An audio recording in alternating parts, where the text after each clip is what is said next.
Poison baby নিয়ে হাজির মালাইকা, সঙ্গে রাশমিকাও। অন্তর্জালে মুক্তি পেয়েছে রাশমিকা মান্দানা অভিনীত থাম্মা সিনেমার আইটেম গান।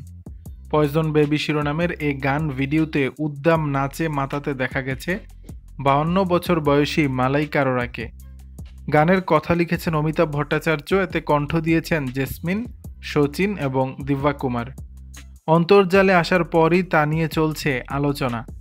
গান ভিডিওতে মালাইকার সঙ্গে ড্যান্স ফ্লোরে যোগ দিতে দেখা গেছে রাশমিকাকেও। তবে মালাইকার সামনে রাশমিকার পারফরমেন্স খুব একটা জমাতে পারেনি বলেই মনে করছেন নেটিজেনরা। গানটির প্রতিক্রিয়া একজন মন্তব্য করেছেন, রাশমিকা এবং মালাইকা অরোরার নাচ ফাটাফাটি, তবে মালাইকা এগিয়ে রয়েছেন। আদিত্য সরপোদ্দার পরিচালিত থাম্মা সিনেমাটি স্ত্রী 2018, ভেদিয়া 2022, মুঞ্জিয়া এবং স্ত্রী 2 2024 এর পরে ম্যাটকের হরর কমেডি ইউনিভার্সের পঞ্চম কিস্তি। দর্শক, বিষয়টি নিয়ে আপনাদের মতামত জানাবেন নিচের কমেন্ট বক্সে।